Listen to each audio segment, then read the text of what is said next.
एक मामूली junior engineer के द्वारा मांगा गया रिश्वत से गवर्नमेंट के मिनिस्टर तक को जेल जाना पड़ा और ये महान काम कहीं और नहीं बल्कि हमारे झारखंड में हुआ। काश इतनी ही ईमानदारी से हर छोटे करप्शन की जांच होती तो गवर्नमेंट की सारी योजनाएं हर जरूरतमंद लोगों तक पहुंच पाती और शायद झारखंड आज देश का दूसरा सबसे गरीब राज्य नहीं रहता। जहां अन्य स्टेट अपने बजट का सिर्फ 5% रूरल डेवलपमेंट डिपार्टमेंट में खर्च करते हैं, वही हमारा झारखंड अपना बजट का लगभग 14% रूरल डेवलपमेंट डिपार्टमेंट में खर्च करते हैं। लेकिन सेंट्रल एजेंसियों के द्वारा किया गया सिर्फ एक जांच ने रूरल डेवलपमेंट डिपार्टमेंट में चल रही पूरी की पूरी करप्शन को न सिर्फ जनता के सामने लाया बल्कि इस डिपार्टमेंट से संबंधित आलमगीर आलम को जेल तक जाना पड़ा। The Enforcement Directorate has made another arrest in Jharkhand. India's Enforcement Directorate has arrested Jharkhand Minister Alamgir Alam. 2011 की जनगणना के अनुसार झारखंड के 76% लोग अभी भी गाँवों में रहते हैं। शायद यही सबसे बड़ी वजह है। जहां अन्य स्टेट अपने बजट का सिर्फ 5% रूरल डेवलपमेंट डिपार्टमेंट में खर्च करते हैं, वहीं हमारा झारखंड फाइनेंशियल ईयर 2024-25 में अपने बजट का लगभग 14% रूरल डेवलपमेंट डिपार्टमेंट में खर्च किया, जो पिछले फाइनेंशियल ईयर 2023-24 से लगभग 2% ज्यादा था। एक तरफ गवर्नमेंट इस डिपार्टमेंट के लिए हर साल शेयर ऑफ बजट बढ़ाते हैं, वहीं दूसरे तरफ इनके मिनिस्टर और एडमिनिस्ट्रेशन मिलकर इतने बड़े बड़े करप्शन करते हैं। अगर आप झारखंड से हैं तो भली भांति इन करप्शन से परिचित होंगे। जैसे एक छोटी सी प्रधानमंत्री आवास को लेने के लिए उनके लोकल एजेंट को कमीशन तक देना पड़ता है। क्या आपको नहीं लगता झारखंड में इन करप्शन के अगेंस्ट एक बड़ी रिफॉर्म की जरूरत है? ऐसे ही एक बड़ी करप्शन 6 मई 2024 को ईडी के द्वारा उजागर किया गया, जिसमें 35 करोड़ 23 लाख एक सिविल सर्वेंट संजीव लाल और उनके नौकर के घरेलू परिसर से जब्त किया गया। संजीव लाल आलमगीर आलम का पर्सनल सेक्रेटरी था।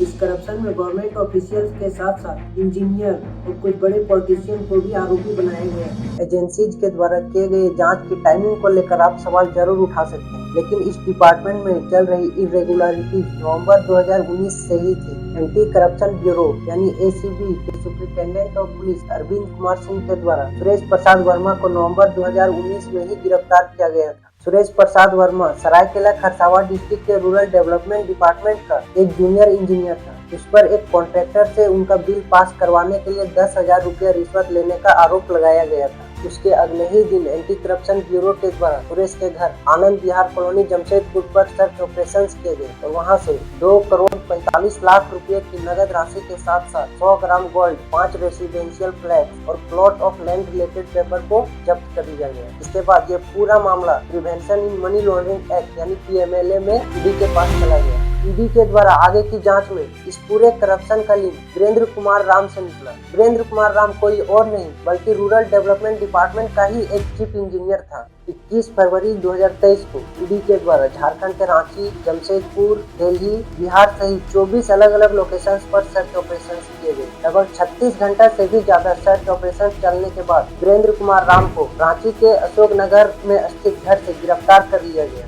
देश के 24 अलग अलग लोकेशंस पर सर्च ऑपरेशंस करने के बाद ईडी को 30 लाख रुपए की नगद राशि, 1.5 करोड़ की ज्वेलरी, 8 लग्जरियस गाड़ी के साथ साथ देश के अलग अलग शहरों में कई बंगलों को जब्त किया गया। आप लोगों को पबजी और फ्री फायर खेलने के दौरान भले ही झारखंड को कोई नहीं जानता हो, लेकिन झारखंड में ड्यूटी कर रहे इन करप्ट ऑफिसरों को पूरा देश में पहचान होती है। ईडी की सोर्सेस के अनुसार वीरेंद्र कुमार राम के पास 100 करोड़ से भी ज्यादा चल अचल संपत्ति की जानकारी मिली। रूरल डेवलपमेंट डिपार्टमेंट की ऑफिशियल्स की माने तो वीरेंद्र कुमार राम को चीफ इंजीनियर उनके एक्सपीरियंस से नहीं बल्कि बड़े बड़े पॉलिटिशियन से क्लोज होने की वजह से बनाया गया। वीरेंद्र कुमार राम का पहचान कोई एक पार्टी से नहीं बल्कि हर पार्टी के बड़े बड़े पॉलिटिशियन से था। शायद यही सबसे बड़ी वजह था कि वो अपने पोस्ट का फायदा उठाने के साथ साथ टेंडर एलोकेशन को मैनेज कर पाता था। फॉर्चुनेटली ईडी को सर्च ऑपरेशंस के दौरान वीरेंद्र का एक पेन ड्राइव हाथ लग गया, जिसमें बड़े बड़े पॉलिटिशियंस और ब्यूरोक्रेट्स के साथ किया गया ट्रांजैक्शन डिटेल था। तब से ही